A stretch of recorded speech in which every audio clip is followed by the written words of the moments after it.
Yes now आज आपके दो स्टेंजा क्लियर करेंगे। जैसे कि मैंने आपको पहले बताया है, जो इंग्लिश सोनेट होती है उसका परफॉर्मा याद होना चाहिए। इसीलिए सबसे पहले वो चीज बताइए ताकि आपको पढ़ाते समय कोई प्रॉब्लम ही पैदा, आपको कोई प्रॉब्लम नहीं होनी चाहिए कि what is the stanza, what is the quadrant. मैंने बताया था कि हमारी जो पैटर्न क्लासिकल रेगुलर कह सकते हैं, जो सोनेट होती है उसका पैटर्न द फर्स्ट 8 लाइन काला octave and last 6 line काला cessus। and in Shakespeare sonnet, in English sonnet ये पैटर्न याद रखना है 4x3, ठीक है। क्लास 2 बराबर 14, यानी कि 4 लाइन के कितने quadrant, 3 quadrant. 4 lines are in this quadrant, चतुष्पद होते हैं, ठीक है ना।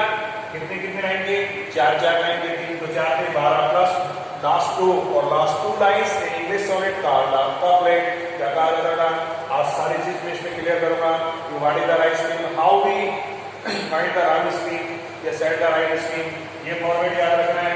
4 का मतलब होगा 4 लाइन के कितने पद होते हैं, 3, 12 के लास्ट में प्लस 2 वाला जिनको क्या बोलते हैं, कपलेट। कभी कहता है केवल 2 स्टेंजा, अबाउट द पॉइंट और 2 स्टेंजा कर लो, नेक्स्ट वीडियो में आपको 2 समझ में आएंगे। विलियम शेक्सपियर कहता है, बहुत अच्छी बात बताई उन्होंने कि love let me not, record है यहाँ इंपीडेंस के बाद में मैंने कोमा लगाया, जब कोमा है उस लाइन का उस लाइन से संबंध है। कवि कहता है कि let me not admit impedance, कवि कहता है कि मैं ये चीज स्वीकार नहीं करता। यहाँ एडमिट का अर्थ है एक्सेप्ट, एक्सेप्ट ACCEPT। वो कहता है कि मैं इस चीज को कभी स्वीकार नहीं करता। इंपीडेंस यानी होती है हर्डल, HURD कठिनाई, कि the marriage of true minds, दो सच्चे प्रेम करने वालों के लिए, प्रेम करने वालों के लिए विवाह एक बाधा है या अड़चन है। अरे प्रेम तो the marriage of true minds ये मेटाफर है। ये कभी कह रहा है कि सच्चा प्रेम तो दो प्रेमियों का बंधन है, मिलन है। लेकिन कभी क्या कह रहा है कि मैं उसको बाधा के रूप में, लेट मी नॉट एडमिट। यहां देखेंगे, let me not admit, admit यानी एक्सेप्ट करता हूं इंपीडेंस, बाधाएं, क्या मैं इस चीज को कभी बाधा के रूप में स्वीकार नहीं करता हूं कि दो सच्चे प्रेम करने वाले व्यक्तियों के लिए विवाह एक बाधा है, अड़चन है। वो कहता है कि the marriage of two minds, ये तो दो सच्चे प्रेमियों का बंधन है, ये तो मिलन है। इसलिए मैं कवि ने कहा है कि मैं इस चीज को कभी भी स्वीकार नहीं कर सकता कि दो सच्चे प्रेम करने वालों के लिए विवाह एक अड़चन है, बात इंप्लीमेंट यानी हर्डल है, डिफिकल्ट।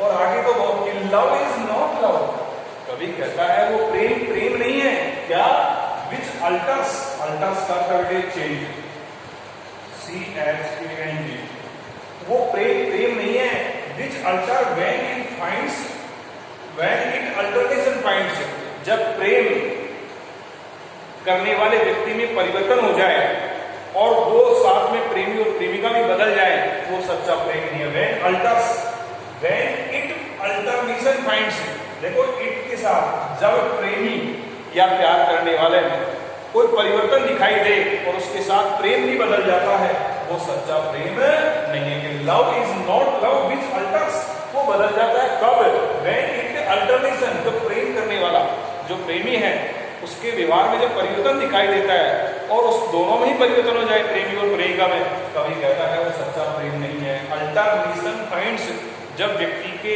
प्रेम करने वाले व्यक्ति के व्यवहार में परिवर्तन दिखाई दे, ये लाइन कहते हैं when it alter, alteration, alteration है नॉट अल्टर, अल्टर यानी बदलता है, अल्टरेशन फाइंड्स, अर्थात जब सामने वाले के व्यवहार में परिवर्तन दिखाई दे और फिर प्रेम बदल जाए, वो प्रेम प्रेम नहीं है। 4 बेंड्स, 1 2 3 4 हो गए, 4 लाइन का एक क्वाड्रेंट होता है, 4 पदों का, ठीक है। और बेंड्स, यहां बेंड्स का अर्थ है रन्स इट वे, रास्ते को परिवर्तित करना, with the remover, to remove यानी होता है दूर हो जाना, आगे। और रिमूवर यहां डी लगा के प्रयोग किया है जब एक प्रेमी अपनी प्रेमिका के प्रति उदासीन हो जाए और वो अपना मार्ग बदल दे और दूर हो जाए, वो प्रेम प्रेम नहीं है, ध्यान देंगे। और बेंड्स विद द रिन्यूअल। या द रिन्यूअल है प्रेमी या प्रेमिका जो एक दूसरे से प्रेम करते हैं वो अपना मार्ग बदल ले और एक दूसरे से टू रिन्यू दूर हो जाए, वो सच्चा प्रेम नहीं है। तो कवि ने प्रथम 4 लाइन में क्वाड्रेंट्स में कहा है, कवि क्या कहता है कि लेट मी नोट, मैं इस बात को कभी स्वीकार नहीं करता हूं, एडमिट इंपीडेंस क्या कि द मैरिज ऑफ द ट्रूमाइट्स, कि दो सच्चे प्रेमियों के लिए विवाह एक बाधा है, अड़चन है। अरे विवाह को तो कहता है वो दो प्रेमियों के सच्चे प्रेमियों का बंधन है, वो तो बॉन्ड्स ऑफ लव है। लेकिन कवि कहता है अगर कोई व्यक्ति ऐसा करता है वो बात मुझे स्वीकार नहीं है।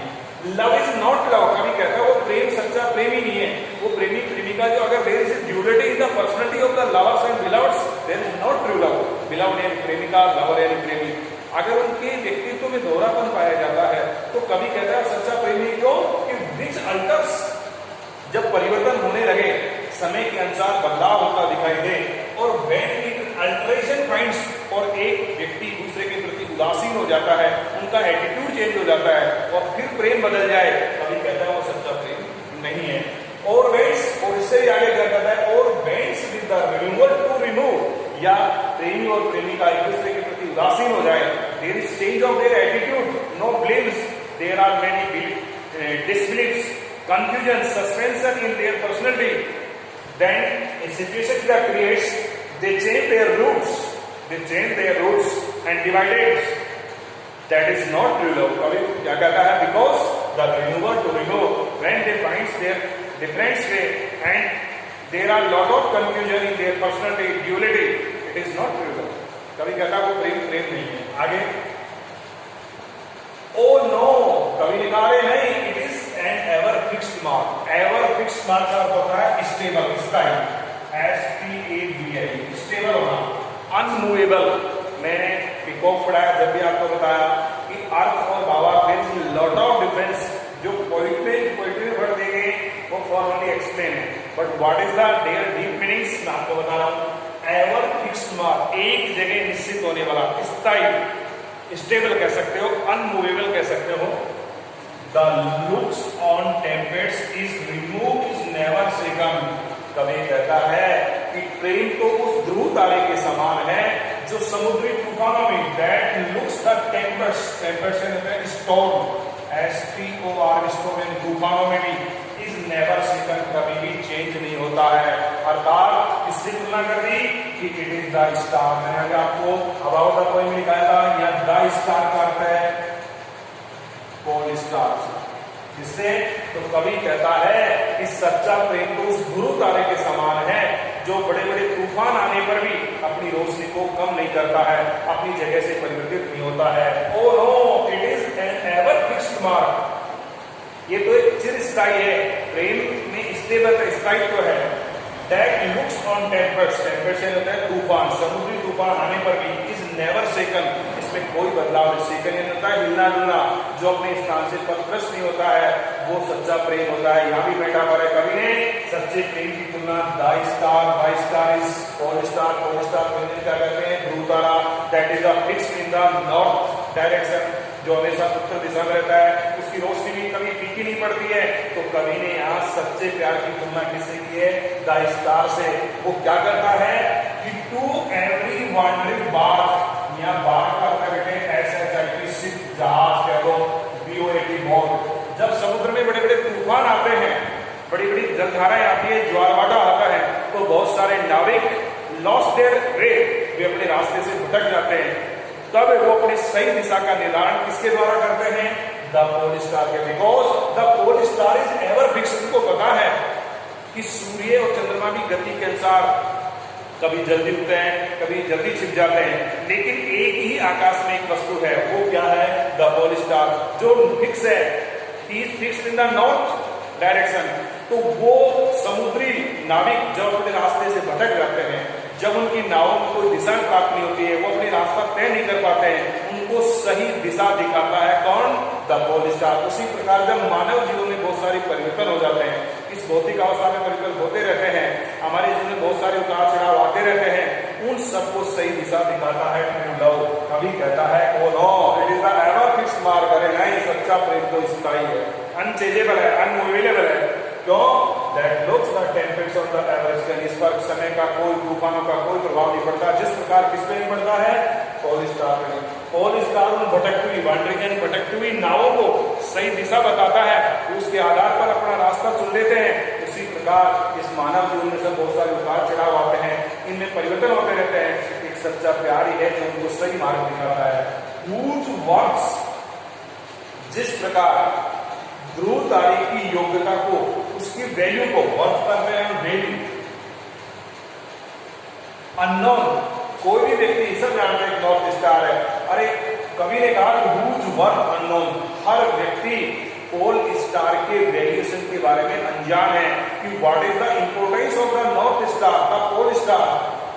Although his height be taken, हर वैज्ञानिक है जो उसकी आकाश की ऊंचाई का मापन तो कर सकता है, क्योंकि बड़े बड़े साइंटिस्ट हैं, वो इस बात का पता लगा लेते हैं कि कब ज्वार आएगा, कब सूर्य ग्रहण, कब चंद्र ग्रहण होगा, कब उल्का पिंड इसके पास टकराएगा।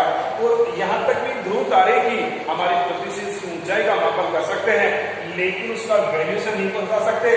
उसी प्रकार सच्चे प्रेम के बारे में लोग पढ़ तो सकते हैं, लेकिन what is the importance of the true love, उसके बारे में कोई नहीं जानता। तो कवि ने इन दो स्टेंजाओं में बहुत अच्छी व्याख्या की है कि सच्चा प्रेम समय is the beyond the control of the time, वो समय की सीमा से परे।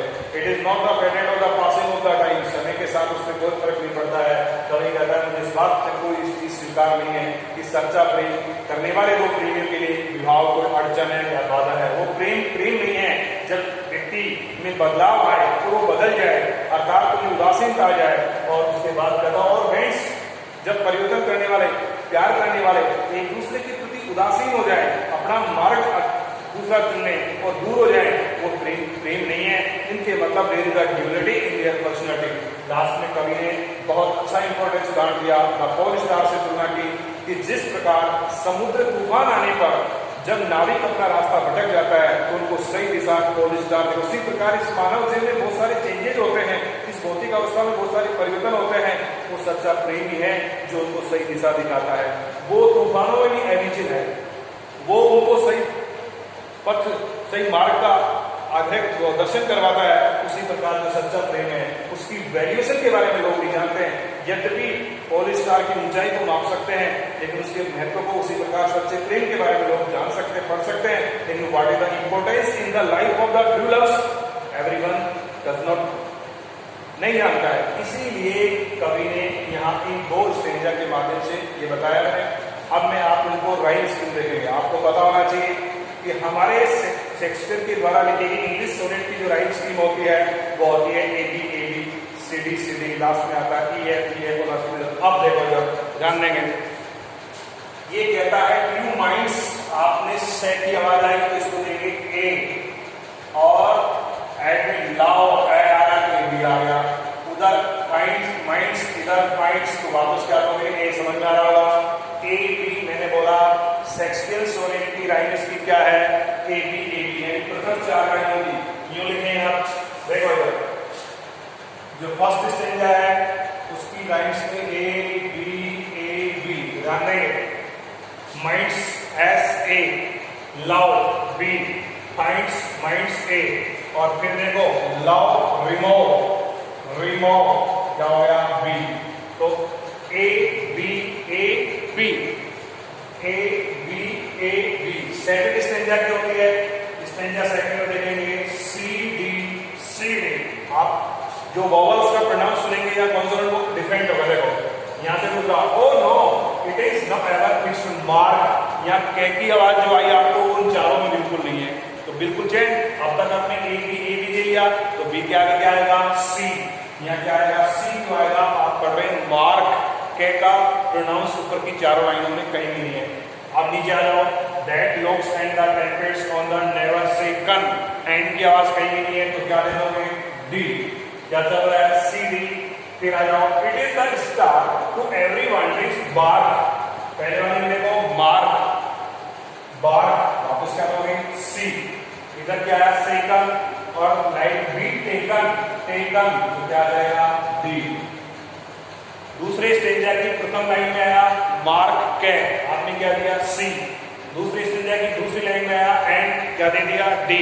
तीसरे में बार मार्क दोनों में सेम है इसलिए वापस क्या दे दिया सी। जब तीसरे में सेकंड तो चौथे में टेकन क्या हो गया डी। तो शेक्सपियर के प्रथम चतुष्पद की क्या होती है एबी एबी, दूसरे में क्या होती है सीडी सीडी, और लास्ट जो तीनों एक और का है उसमें क्या आएगा ई एफ, और लास्ट की जो टॉपलेट कही जाती है उनकी क्या होता है बेटा जी जी। वो दो स्टेंजा नेक्स्ट वीडियो में